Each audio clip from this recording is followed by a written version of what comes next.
Oi, pessoal! Olá, pessoal. Nesse vídeo a gente vai falar sobre equações diferenciais ordinárias. E como o nome diz, são equações. A gente tem o objetivo de resolver equações diferenciais como essa que está aqui dentro dessa caixinha. Notem que a gente chama ela de equação diferencial porque envolve uma derivada, né? E além disso, ela tem algumas características que vão determinar quais os procedimentos a gente tem que fazer para conseguir obter a sua solução. Quando a gente estuda equações lá no ensino médio, por exemplo, uma equação do segundo grau, a gente utiliza Bhaskara para encontrar o x. Nessa equação diferencial aqui, a incógnita, ao invés de ser um x, ela é uma função. Nem sempre no cálculo a gente se preocupa em contextualizar a equação, como nesse probleminha que a gente vai falar agora. Mas para facilitar e introduzir a ideia de equações diferenciais, a gente vai tentar colocar ela dentro de um pequeno problema.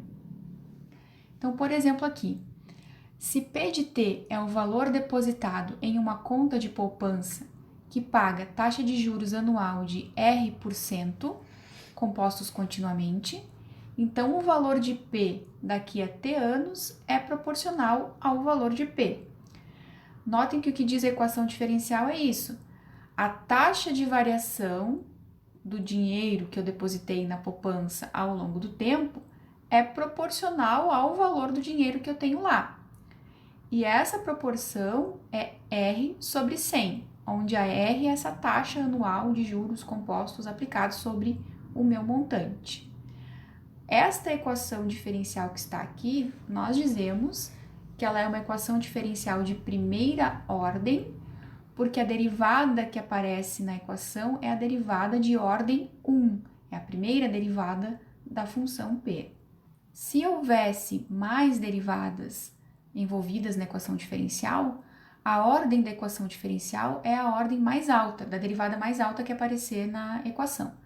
Então, se tivesse uma derivada de primeira ordem aqui e além disso aparecesse uma de segunda ou de uma de terceira, bom, se aparecer uma de terceira, a ordem da equação vai ser 3. É sempre a ordem da maior derivada que aparecer na equação.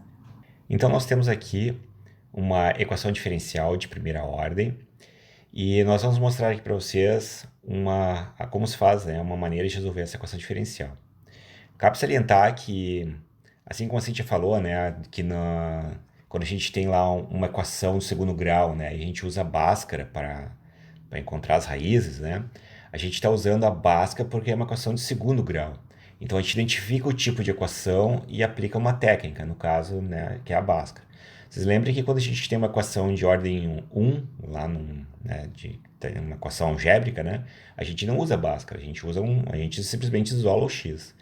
Então aqui a gente faz algo parecido, né? Em equações diferenciais, nós vamos ter a equação diferencial, nós vamos identificar ela.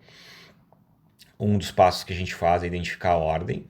Daí depois a gente vai ver se ela é linear, se ela não é linear, se ela tem termos constantes, se ela não tem termos constantes. E a partir disso, então, cada equação a gente vai ter uma técnica de resolução, ou grupos, né? Grupos de equações. Neste caso aqui, então, a gente tem uma equação diferencial de primeira ordem.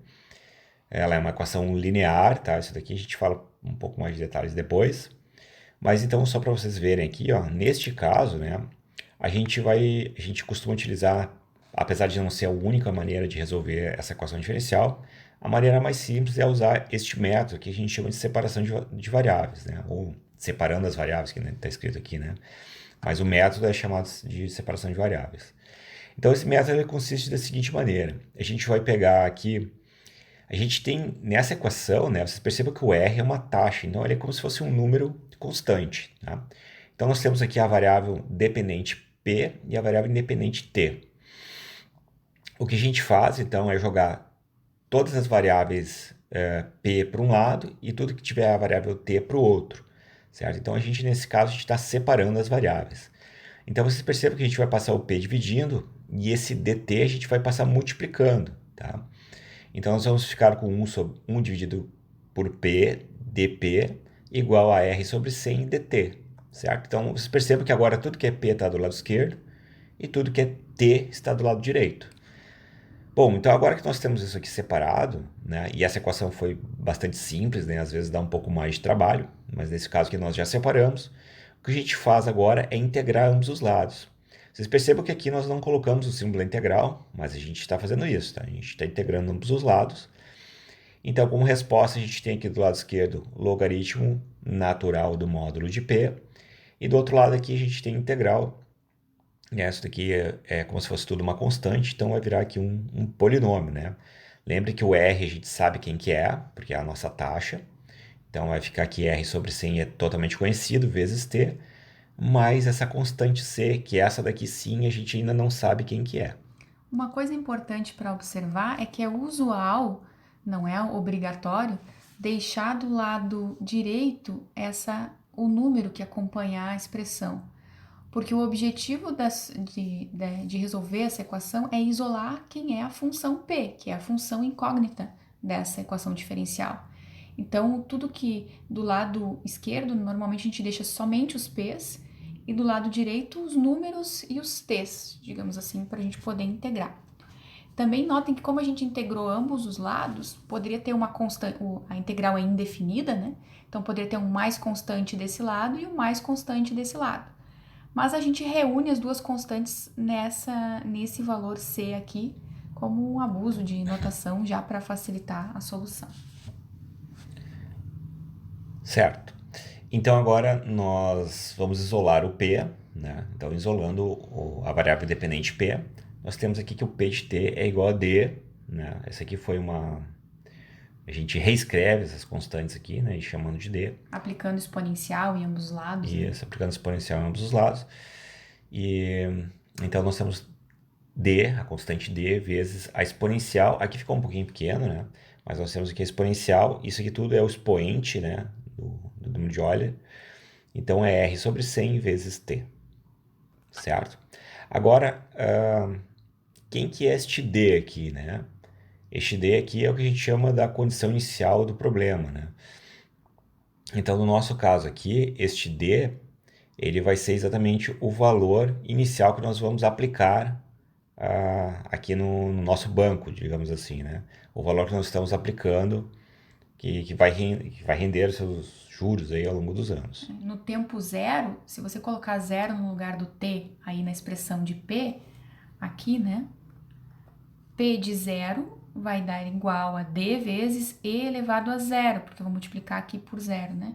Então vai sobrar só o D. Então é isso que o André está dizendo. Esse número D, ele corresponde ao valor aplicado no tempo zero, ou ainda como nós chamamos de montante inicial. Aqui a gente costuma usar na matemática, né, bastante, né? Ó, aqui vai ficar P, ó, no lugar do T, o zero, né? Então vai ser o valor aplicado aqui no tempo zero, tempo, né, digamos assim, um momento inicial. E a gente costuma trocar a notação, né, e chamar de P0. Vocês percebam que aqui, ó, esse P0 ele tá simplesmente, a gente poderia ter usado aqui P, né, parênteses com zero dentro. Mas é bem comum a gente simplesmente chamar de P0. Tá certo? Bom, então vocês percebam que no caso aqui, ó, aqui do lado nós já temos um gráfico, né, que mostra a solução do problema. Mas vocês percebam que aqui, ó, este P aqui, né, o P é a curva toda, né? Exatamente aqui em cima do eixo, que seria o eixo Y, né, que para nós aqui está sendo o P de T, ou seja, em cima do eixo, né, nós teríamos os P de zero, né? Então aqui nós temos saindo com o P de zero igual a 40. Então seria aqui o P de zero igual a 40. Então se eu investir aqui um valor de 40 mil? 40 mil, para não dizer 40 reais, né? 40 mil reais. Aí, bom, vamos ver aqui, ó. Nós temos aqui então um P de zero igual a 40. E nós consideramos aqui inicialmente uma taxa aqui de 4,1, né? Isso daqui por cento ao ano. Tá? Então nós teremos aqui assim, né? Aqui o tempo em anos, né? E aqui então o valor que a gente obtém ao longo dos anos. Ao longo dos anos. Tá? Então 4,1% ao ano. Então essa curva, ela tem a característica de uma curva exponencial, né? Apesar de ela está num intervalo menor aqui, né? A gente consegue visualizar que ela é uma exponencial crescente. O dinheiro que eu tenho aplicado ele vai aumentando conforme o passar do tempo, porque eu tenho, afinal de contas, uma taxa de 4,1% ao ano, então isso está crescendo. E, bom, esse númerozinho aqui se refere ao instante inicial. Quanto mais eu aplicar, né, é razoável a gente imaginar que eu vou ganhar mais dinheiro ao longo do tempo. Então, o que o André está observando é que se, por exemplo, ao invés de 40 mil, né, eu tivesse aplicado menos, eu apliquei apenas 25 mil. Então, aqui eu tenho uma outra curva que representa o comportamento do meu montante ao longo do tempo, onde 25 mil reais é o valor inicial que eu apliquei. Se a gente pode ver aqui, ó, por exemplo, né? Se a gente não aplicar nada, né? Simplesmente nada, vocês podem ver então que a gente não vai ter nenhum benefício com isso, Vai né? ter nada ao longo do tempo. Então, se a gente coloca pouquinho de dinheiro, né? Você percebe que isso daqui ele está crescendo pouco, né? Se a gente comparar com um investimento maior. Se a gente colocar aqui um valor maior, né? Um valor inicial maior, vocês percebem que a curva ela está mais acentuada, né? Ela tá mais inclinada. É isso que a gente chama de aumentar proporcionalmente ao valor de P, né? A taxa de crescimento é proporcional a quanto dinheiro eu apliquei. A gente está falando aqui de taxas, né, ao longo dos anos, então aqui vocês podem ver que já tem muitos anos aqui, mas só para a gente olhar com um olhar mais matemático para a curva, né, eu vou diminuir aqui para a gente olhar então um período maior ainda de tempo. Eu quero que vocês observem agora, olhando assim com mais anos, né, que aqui ó, com P0 igual a 80, a gente tem uma curva bem acentuada.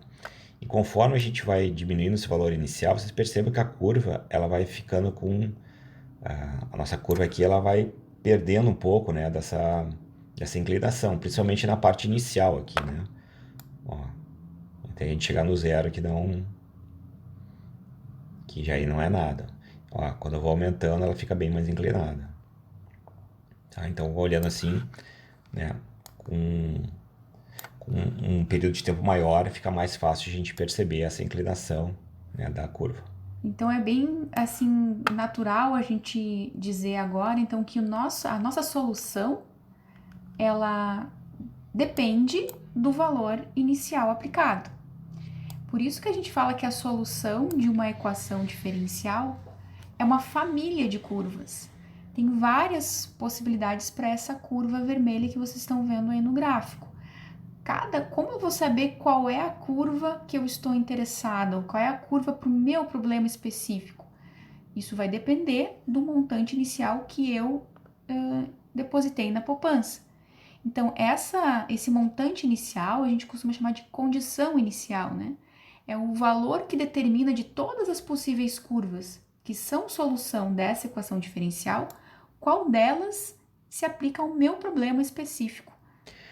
Agora, voltando novamente, né, com um olhar mais matemático, nós vamos fazer assim, ó. Eu vou colocar aqui em P igual a zero. Aqui vocês percebem que a gente está pulando de 5 em 5, tá? A gente, na verdade, a gente não, matematicamente falando, isso daqui é um contínuo, né?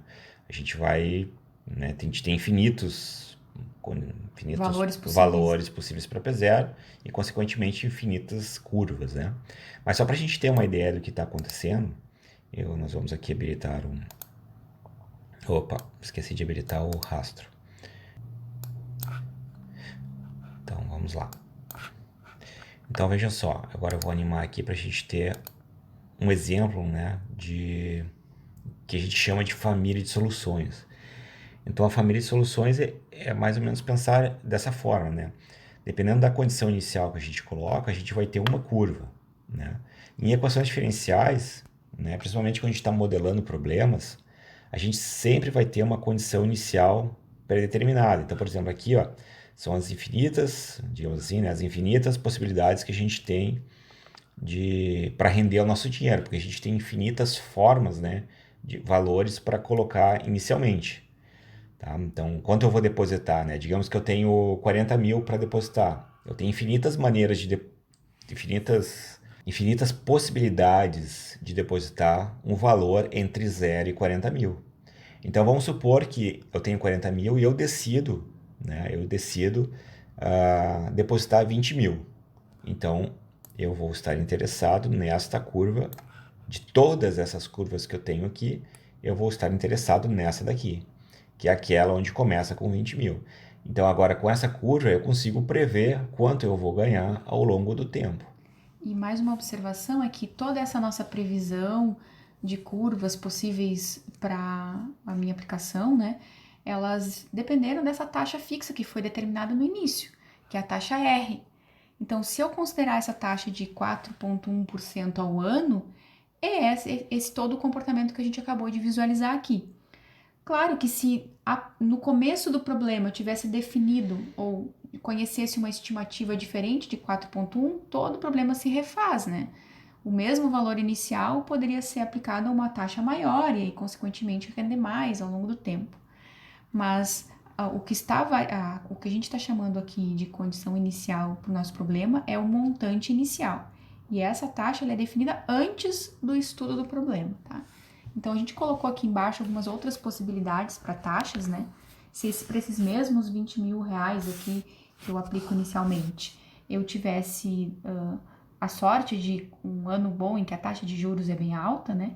E eu aumento a taxa para 5,8% ao ano, notem que aqui é possível visualizar que a curva de crescimento do meu montante fica mais acentuada, né? Então, eu, consequentemente, vou ganhar mais dinheiro para os mesmos 20 mil reais aplicados inicialmente. 4,1, 4,3, se não me engano, é mais ou menos a taxa anual que a poupança aqui no Brasil deu em 2019. Para reforçar, então, essas curvas que apareceram quando eu variei a taxa não são a família de soluções. Essa variação aqui é apenas uma observação quando eu tiver diferentes valores de taxas, tá? A família de soluções é aquela que eu encontro quando eu vario os montantes iniciais. É uma taxa fixa, 5,4.